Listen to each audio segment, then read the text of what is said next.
The child's voice lures her closer and closer until suddenly a ghost hand reaches out and pulls her into Freddy's mouth as his jaws forcefully snap shut, cutting her body completely in half.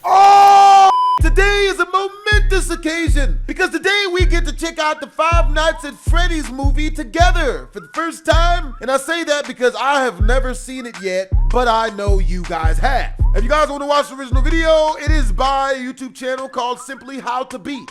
Not like that, because Woody's gamer tag did that one time. I think he was trying to teach people how to mouse on ladies, and no one likes that. Let's do this. If you were a security guard at an abandoned pizzeria where every night 4 possessed animatronic characters were trying to stuff you into one of their suits, what would you do? These Chuck E. Cheese knockoffs are hiding a dark secret, and if you don't watch out, then you could be next on the menu. Get ready for the moment we've all been waiting for since the bite of '87, because we're here to break down the mistakes made, what you should do, and how to beat the bloodthirsty animatronics in Five Nights at Freddy's. Yo, they did a good job! This guy is about to take the most terrifying job of his entire career. Mike Schmidt is a down-on-his-luck mall security guard who lives with his younger sister, Abby, and spends his days doing his best just to make ends meet. One day, he spots this young boy being pulled away by an older man and immediately goes into defense mode, tackling the guy straight into the fountain and punching his lights out.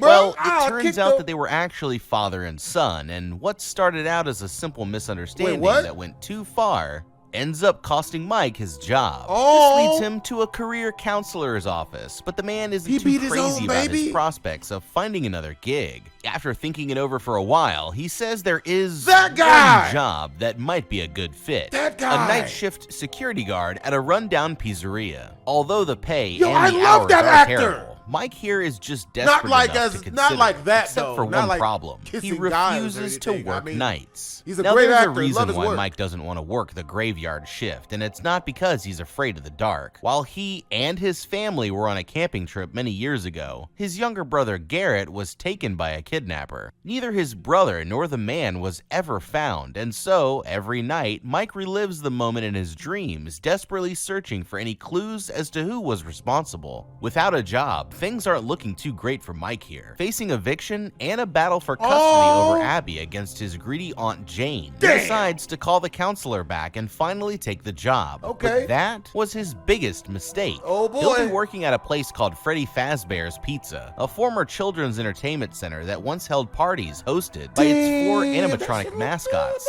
Bonnie, Foxy, Chica, and of course, Freddy himself. I swear to God, Markiplier better be in this movie. Now, I've not seen it yet, but I was hoping he'd be the security guard, but maybe he's the next security guard, the one who saves his life, maybe at the end, possibly, hopefully.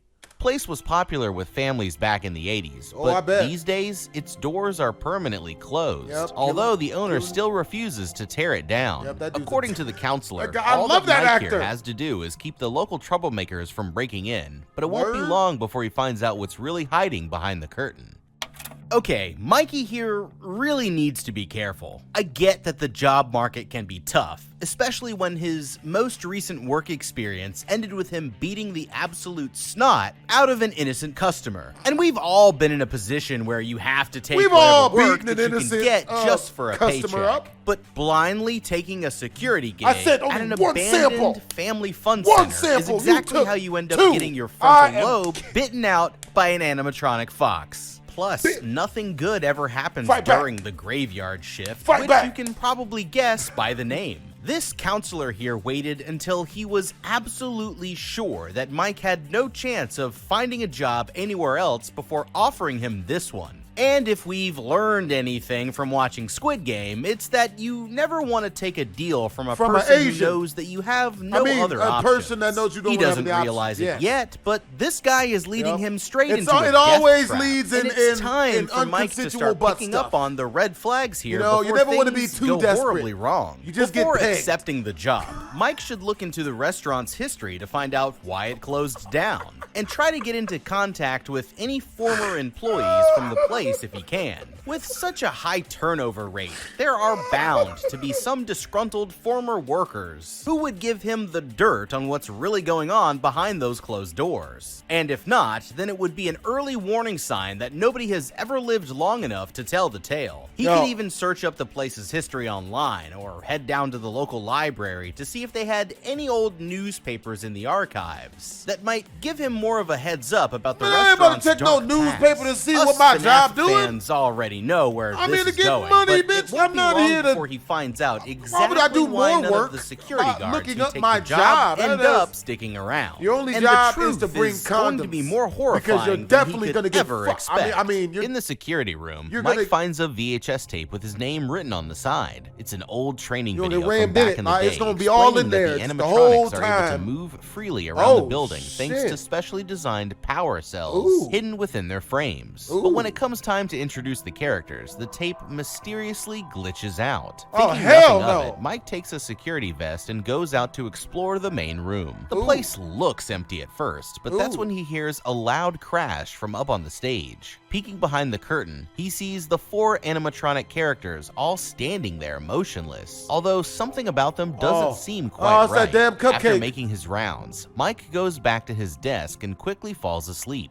He finds himself back in the same dream as always, McDonald's? But this time there are 5 strange children standing behind him. How you get a double cheeseburger, Confused, he begins to ask if any of them saw the man who took his brother, but the kids immediately scatter in separate directions. And before he can catch them, he trips over a rock, jolting him awake on the floor of the security room. Checking his watch, he sees that it's already 6 a.m. First night easy. He survived his first night, but soon things are going to take an incredibly disturbing turn. On night 2, Mike clocks in for another shift, but he falls asleep without noticing that Foxy is already on the move. He ends up having the same strange dream once again, except instead of going after the blonde boy, he decides to chase down this kid in the orange shirt instead. This time, Mike actually catches up to him, but the kid spins around and slashes his arm with a pirate hook before screaming in his face as his eyes turn black. Back in reality, Mike jumps awake to find that the animatronics in the building are all going crazy, but quickly flips the breaker switch, returning things to normal for now. As he catches his breath, he notices a police officer at the front door trying to get in. The woman introduces herself as Vanessa and says that she stops in to check up on all of the new security guards. That should be Markiplier. Although none of them seem to last for more than a few nights. After helping Mike patch up his arm, she explains that the place got shut down when a bunch of local kids went missing back in the 80s, but doesn't give him any more details. That should be Markiplier. That would be perfect for Markiplier. Okay, somebody needs to get this guy a Red Bull. Possessed animatronics aside, how the hell is he just going to nod off to sleep while all alone and in a place like this? Trust me, I get the appeal of napping on company time, but in these circumstances, that's just asking for trouble. He may not be fully aware that these animatronics are out for blood yet, but regardless of that, we need to remember that he was specifically hired to work here because there's a high chance that dangerous people might try to break in the middle of the night. So what does he think would happen if they showed up and caught him out cold? He could wake up in the morning missing a kidney, and compared to the real danger that's lurking up on stage, it's safe to say that he'd be getting off easy if that's all that happened. Imagine yourself in the same situation for a minute. Don't you think that you'd want to stay awake and alert for the first few nights until you were more comfortable with how the place worked? Or at the very least, make sure that all of the doors are locked up, especially the doors to his security room, before deciding to catch some Z's? I know somebody That's not to mention that Mike was hearing things go bump in the night within just his first hour of being there. If there's not supposed to be anyone else inside, then what could be making those sounds? But I know Best case other scenario, it's rats. And worst case, well, you can let your imagination fill in the blanks. As Michael Scott once said, I'm not superstitious, but I am a little stitious.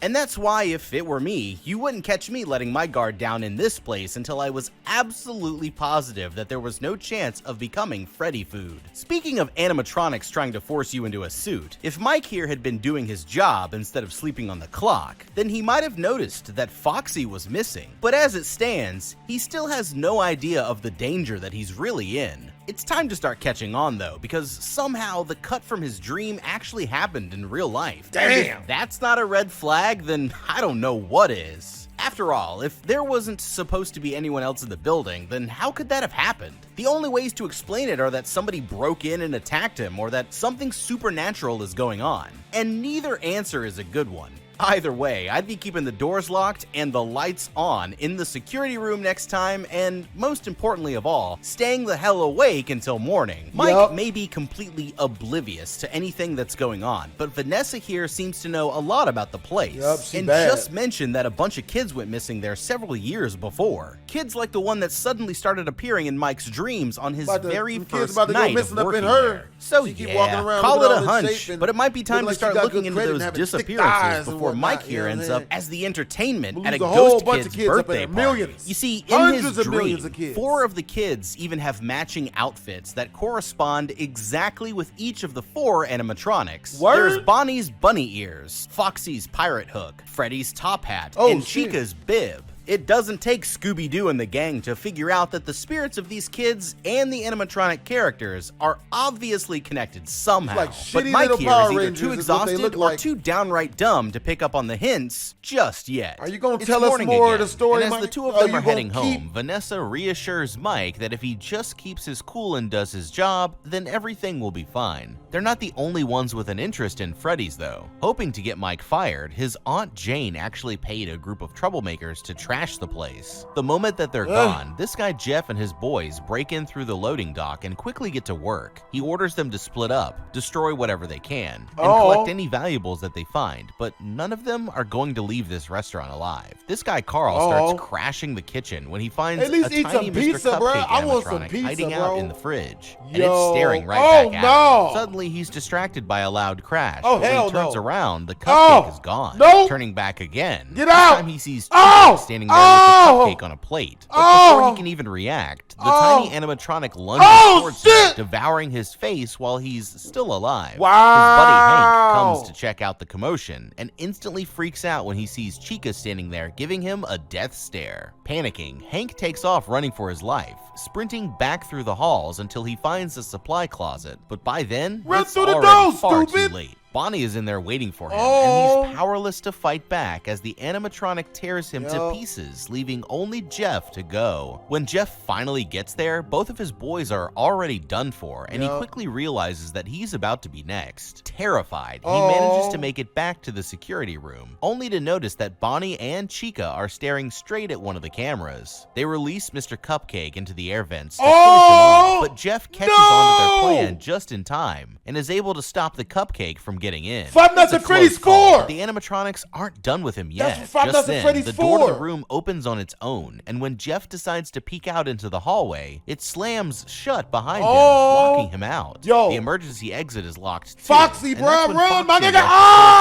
The darkness, him just a few inches from safety. In a matter of moments, all 3 of these delinquents are killed, but there's still one more intruder left to go, and she's gonna have the most horrifying death of all. After a while, Mike's former babysitter comes in to see what's taking her brother and his friends so long. But by now, there's no trace of them anywhere to be found. As she enters the kitchen, a vision of the blonde kid opens a large metal door in the hallway behind her and tricks her into following him deeper into the building. At the end of the hall, she comes to an old workshop full of discarded animatronic parts, with Freddy himself standing there in the center of the room. The child's voice lures her closer and closer until suddenly, a ghost hand reaches out and pulls her into Freddy's mouth as his jaws forcefully snap shut, cutting her body completely in half. Okay, these douchebags totally deserved it, and it's good to see them get what they had coming, but that doesn't mean that we can't take a minute to learn from their mistakes. First of all, any self-respecting burglar always needs to have an exit strategy so that they can make a quick escape if and when the local authorities arrive on the scene. Over the banisters where I used to go out the window usually to run into. I don't like to go out the front door. If the place that you're robbing happens to be haunted by giant animatronics that start trying to kill you in a brutal fashion. Now, let's start with this guy, Carl, in the kitchen. Is he a midget? This place is supposed to be empty except for him and his friends. So the moment that I heard, is that not the midget from Game of Thrones?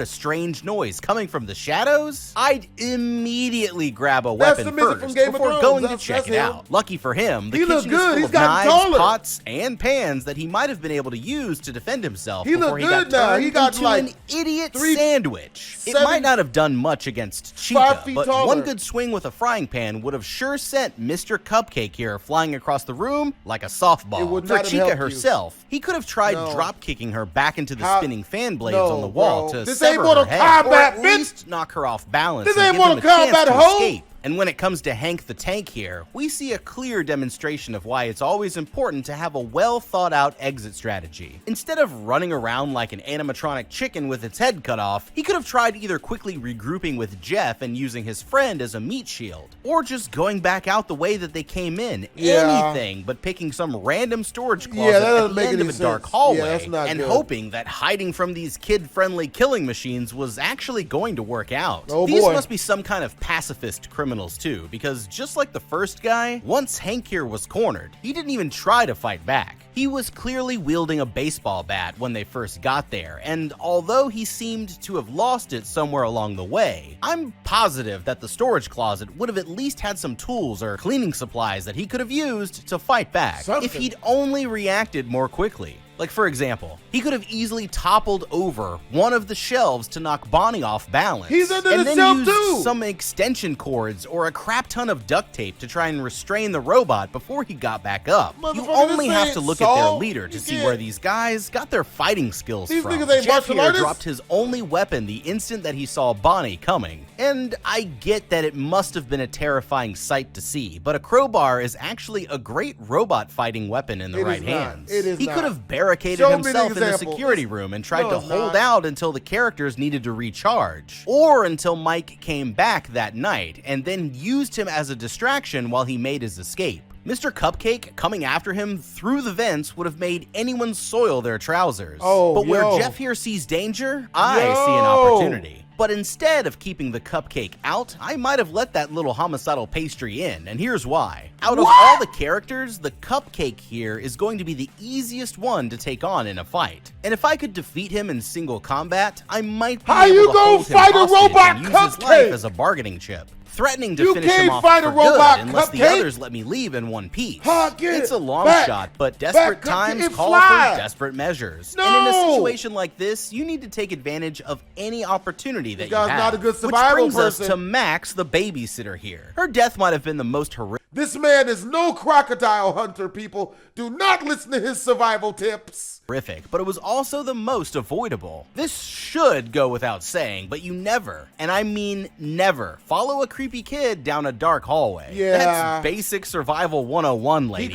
And definitely don't stick your head directly inside of a creepy old animatronic's mouth, unless your goal is to be remembered as the most idiotic person who was ever killed by Freddy and his friends. It's safe to say that this town doesn't produce the smartest criminals in the world, and let's just hope that Mike here can figure out what's really going on before he ends up sharing the same fate. That night, Mike can't seem to reach his babysitter on the phone, leaving him with no choice but to bring Abby along to work. They notice right away that the place is completely destroyed, so Mike puts Abby to bed in his office and starts cleaning up. After finally getting the mess sorted out, he puts on his headphones and quickly drifts off to sleep. This time, he tries asking the blonde boy for help finding his brother's kidnapper, promising that he'll give him and his friends whatever they want in return. Just then, he hears a scream from out in the distance, and the boy disappears into thin air, leaving behind a drawing of a rabbit in the dirt. Mike suddenly wakes up, and that's when he hears Abby screaming for real. Panicking, he runs out into the main room where he finds his little sister completely surrounded by the massive animatronics. He grabs a chair and gets ready to fight for their lives, but at the last moment, Abby reveals that she's actually completely fine. It turns out that she's become friends with the characters, although Mike still isn't sure if they can be trusted, or how this can even be possible. Nervously, he tells Abby that it's time for them to go home. She decides to give Freddy a goodbye hug, and although he could have easily snapped her spine like a toothpick, he lets the girl go without any trouble. Back at the house, Mike here makes a game-changing life-changing discovery. After tucking her into bed, he realizes that all the kids in Abby's drawings are the same ones that he's been seeing in his dream. In the morning, he asks her to tell him about her new friends, and what she says leaves him shocked. According to his little sister, the animatronics are actually possessed by the spirits of missing children. The blonde one even told her about what happened to Garrett, although he never said anything about the man who was driving the car. What the kid does like to talk about is a big yellow rabbit, and soon they're going to find out why.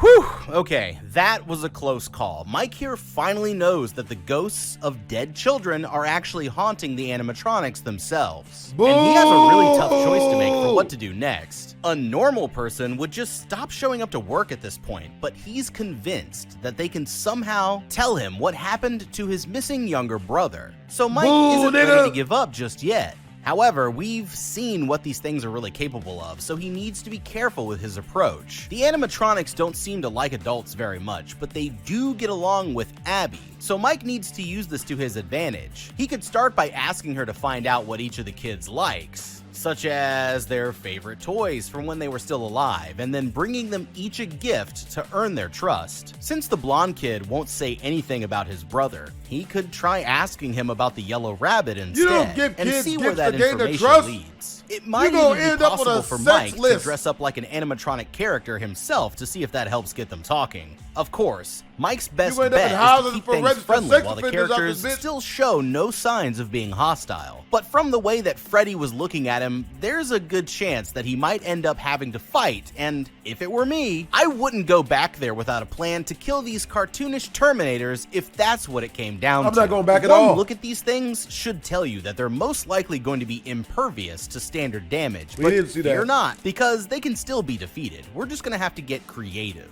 Being animatronics, we know that they're mostly made of fabric and rubber on the outside, with electrical wiring and a metal endoskeleton to give them power and support underneath. This means that covering them with water might potentially fry their circuits, and setting them on fire could melt off their outer layers, as well as any electrical components found within. If you prefer to go with good old-fashioned brute force, then I'd suggest taking them apart one piece at a time by using something powerful like a fire axe or a sledgehammer, and specifically targeting their joints as weak points, starting with the legs to hopefully compromise their mobility. In order to attack you, they need to be able to see you first, so I'd also target their eyes, and either try to damage them with a weapon or spray them down with something like the foam from a nearby fire extinguisher to blind them, even if the effect was only temporary. Use your superior agility to stay out of range while focusing most of your attacks on their vulnerable areas, and you just might survive the battle. We're gonna need to use every advantage that we have here, and although it'd be risky since they seem to trust Abby, she could be used to lure them into a trap,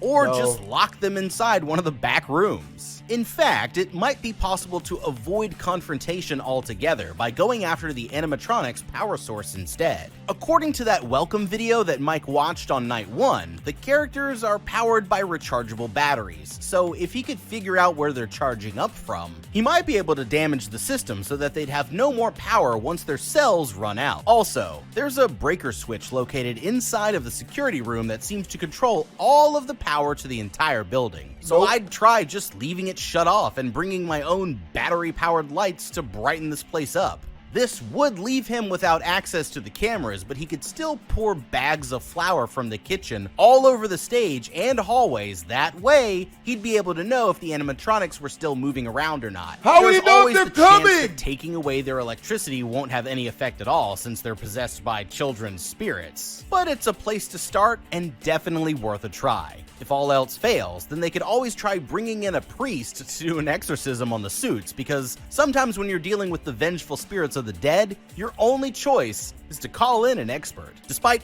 everything that's happened, Mike still doesn't realize how dangerous this situation could get. But pretty soon, he's gonna find out the hard way. When Mike and Abby arrive at the restaurant later that night, they notice that Vanessa has already beaten them there. Mike finally realizes that she's been friends with the possessed animatronics all along, and tonight it looks like they started the party early. For now, the characters are all playing nice, but it won't be long before that changes. While Vanessa and Mike go to get some supplies out of a storage closet, the rabbit almost puts his hand inside of a broken-down spring-lock suit. Lucky for Mike, she stops him just in time, explaining that these types of characters were designed so that a person could control it from inside, but the older that they got, there was a chance that they could malfunction and kill the user. As they walk back out into the main room, they see Abby dancing with the animatronics, and that's when disaster strikes. Vanessa tries to stop her from getting too close to Bonnie's guitar, but it's too late, and when she reaches out to touch it, she's suddenly struck with a huge burst of electricity, sending her flying off of the stage and down to the floor. Fortunately, the girl survives relatively unharmed, but Vanessa has officially decided that Freddy's is no longer a safe place for a little kid. Outside, she tells Mike to just take Abby home early and threatens to shoot him if he ever brings her back there again. Without a babysitter, he's got no one to watch Abby while he's at work, but Mike also can't afford to lose this job. This forces him to call in help from the last person who the girl wants to see. In the morning, Abby wakes up to find her evil Aunt Jane sitting there in the kitchen, and she is not happy to see her. Mike here called the woman over to babysit while he goes off on a secret mission of his own, but what he doesn't realize is that now that the spirits of the children have taken a liking to her, the restaurant isn't the only place where his sister is in danger. Determined to finally find some answers, Mike heads back to Freddy's and forces himself to sleep.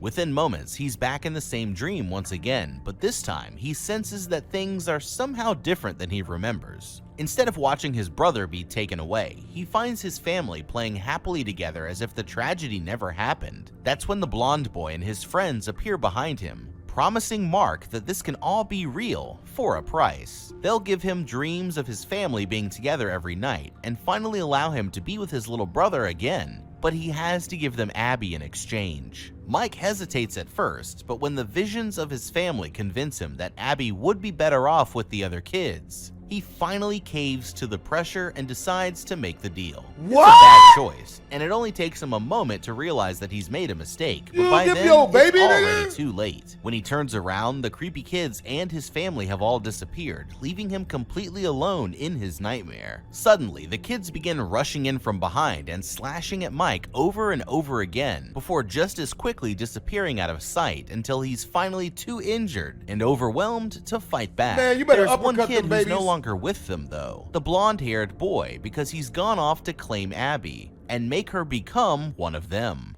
Okay, this guy just made the worst mistake possible. Remember before when you told Vanessa that finding the guy who took your brother was the only thing that mattered to you? Yeah, I bet you're regretting that choice of words now, aren't you, Mike? I was rooting for you, man, but Mike, you up. You ain't I'll shit. keep this one short and sweet. This whole thing started because you were so busy sleeping on the job while trying to find clues about your brother, who's been missing for 2 decades, that you left your poor little sister, who's very much still alive, by the way, to be messed with by a bunch of ghost kids in a creepy old abandoned Chuck E. Cheese ripoff. That doesn't exactly make you Brother of the Year material, I'm sorry to say. Putting the haunted-ass animatronics aside, did you somehow forget that you were hired to work here specifically because the place has problems with real-life criminals breaking in during the middle of the night? It's not exactly the best place for a kid, and definitely not the kind of place where you leave a 10-year-old girl to fend for herself while you catch up on some sleep. She could have easily been kidnapped, or killed too, and then you'd have no brother or sister, and this time you'd be the only one to blame. I get that you want to know what happened to Garrett, but that doesn't mean that you can just stop thinking about the safety of your only family member who's still alive.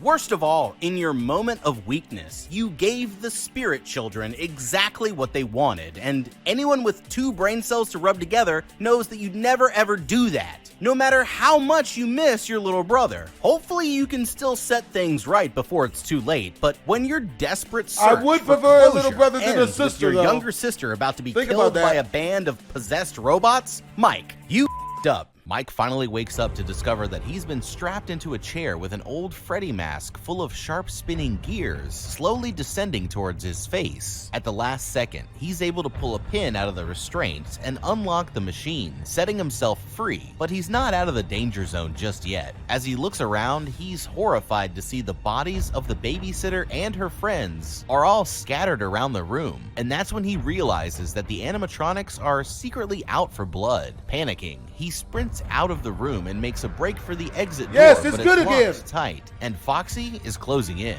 Mike screams out terrified as the animatronic rushes towards him, and for now, it's unclear whether or not he managed to escape in time. Meanwhile, back at the house, Aunt Jane is about to meet her end. She's busy watching TV, smugly thinking that she's going to get Mike to sign over the custody papers, when suddenly she's killed by a massive golden Freddy animatronic that's been possessed by the spirit of the blonde boy. Hearing the thud, Abby comes out of her room to see what happened, and a vision of the kid tells her that she can now finally come play with him and the others. Abby here is just happy to see her friends again, and climbs into a cab alongside Golden Freddy to head back to the restaurant without giving it a second thought, never suspecting that she's actually in serious danger. That was Corey! Mike wakes up on a stretcher and realizes that Vanessa here saved his life seconds before he would have been killed by Foxy. Although he should be grateful, he's furious at her for not telling him that the animatronics were dangerous, when she clearly knew all along what was really going on. After telling her what happened in his most recent dream, Vanessa explains that the spirits of the children are trying to take Abby so that they can make her one of them. According to Vanessa, after the children went missing back in the day, the police could never find any trace of them no matter how hard they searched. That's because the owner of the restaurant hid their bodies in one place that he knew nobody would ever look, within the animatronics themselves. Somehow, the man still holds power over the children's spirits and forces them to commit these evil acts against their own will. When Mike asks her how she knows so much about them, Vanessa here reveals the shocking truth. The killer was actually her father, William Afton, who took the children while wearing his giant yellow rabbit suit. Although she didn't know it until after they'd met, he's also the one who really took Garrett back at the campground. Determined not to lose another sibling to this psycho, Mike decides that it's time to fight back and asks Vanessa what he can do to save his sister before it's too late. She explains that he can briefly stun the animatronics by overloading their circuits with electricity using tasers and cattle prods. And although this won't take them down forever, it should buy him enough time to get Abby and escape. As he's getting ready to leave, Mike asks Vanessa to come as backup, but she insists that she can't fight her father if he's there, forcing him to go alone. Okay, this is about to get interesting. Mike's been given a good place to start now that he knows that he can stun the characters with electricity. But if he's going to save his sister, then it might be necessary to take them down for good. Out of the two weapons that he's got, the taser packs much more of a punch than the cattle prod, with the main disadvantage being that he'll have to reload the cartridge after each shot. According to Vanessa though, the cattle prods are still powerful enough to take the animatronics down, at least for a short window. With this in mind, I'd start out using the cattle prod as my primary weapon, and then hitting them with the taser once they were already stunned, just for good measure, since it might be enough to completely overload their circuits, and there'd be no chance of it accidentally missing the target. Now, tasers are great and all, but why stop there? Since they were in a police station just now, I'd have tried to at least get my hands on a shotgun, some flares, stun grenades, or even some SWAT armor if I could. Anything that might give me an advantage in the fight. However he's able to do it. Once the animatronics are down, it might be a good idea to try taking them apart with tools while they're incapacitated. I mean, not only would this stop them from being able to come after him again, but he might even be able to get the kids' bodies out of the machines, return them to their families, and give them a proper burial. With any luck, this would finally put their spirits to rest and lift the possession once and for all. Of course, the main focus here is getting Abby out, not fighting, so Mike's safest choice is to be as stealthy as he can and avoid confrontation altogether, or pick them off one at a time if he has to get physical. He'll also want to make sure that he has an escape route planned out ahead of time. That one exit door that keeps getting stuck apparently opens from the outside, so I'd try blocking it open before going in. That way, he'd have a clear route to freedom once he found Abby. This isn't going to be easy, but if he plays his cards right, Mike just might be able to save his sister in time. Instead of using the front door, Mike sneaks into the building through the ventilation shafts, managing to avoid being spotted for now. Inside, he sees Abby on the stage with the other characters, but she's quickly led away by Chica deeper into the back halls. Time is running out, but he'll have to deal with Freddy and Bonnie before going any further. After sneaking over to the stage, Mike dumps a bucket full of water at the animatronic's feet and fires his taser into it. Sure enough, the burst of electricity overloads their circuits, stunning the two characters and taking them out of the fight. But that's when he hears Abby scream from somewhere deeper inside. Rushing over to the source of the noise, Mike breaks into the storage room just as Chica is trying to force Abby into one of the spring-lock suits. He quickly fires another taser right into the robot's eyeball, dropping her flat on the spot and saving Abby in the nick of time, but they aren't safe just yet. As the two of them are running for the exit, Mike is suddenly taken down by Mr. Cupcake, latching onto his leg, sacrificing himself so that she can get away. He tells Abby to make a break for it while he fights for his life, but there's still one more animatronic lurking in the shadows. While Mike manages to take Mr. Cupcake out with his cattle prod, Foxy emerges from behind the curtain and begins stalking Abby through the arcade. Thinking quickly, she decides to take cover in a ball pit, but she can't stay hidden forever. Just when it looks like Foxy is about to sniff her out, Vanessa swoops in and zaps him full of electricity, saving Abby from a horrible security death. breach. Injured but still alive, They put Mike that from limps security back breach. into the main Hell room yeah. in search of his sister, when suddenly he sees the yellow rabbit appear from out of the darkness. The suit is massive, and when Mike fires one of his tasers into its chest, it only laughs in his face before shoving him to the ground. The rabbit stands over Mike, taunting him, delighted that he's going to get to kill him now after having killed his younger brother all those years ago.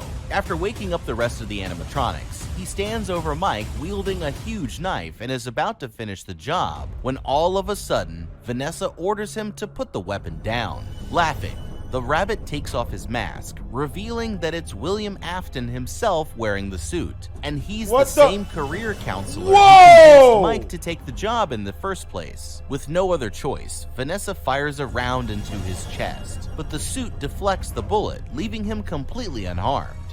Okay, this is crazy. Shaggy here just showed up wearing a full suit of animatronic armor, and even bullets don't seem to work, so what can they do? Well, try aiming for the head instead of the body of the suit for one. I get that Vanessa here probably still doesn't want to off her dad, even though he's literally a serial killer, so give Mike the gun and let him do it. Problem solved. In the days of plate armor, blunt weapons like maces and warhammers were used to damage the wearer without having to actually pierce through the suit. In this case, William is actually wearing one of the old spring-lock models, which means that if they can cause enough damage to the suit itself, then the inner components should snap shut and kill him for you. The plan is simple. Find something heavy and swingable, and keep wailing on him with it until he either gets a concussion or the suit tears him apart from the inside. Good luck, Mike. You're gonna need it. Using the strength provided by the suit, William easily overpowers Vanessa and pins her against an arcade machine, nearly choking her to death. That's when Mike realizes that their last chance is for Abby to show the other children what really happened and get them to turn against the killer. Realizing what she's doing, William decides to go after Abby instead. Vanessa tries to stop him, but he turns around and stabs her straight through the stomach. The sacrifice was worth it though, because Abby is able to draw a picture of the yellow rabbit killing the kids and pin it up on the wall just in time.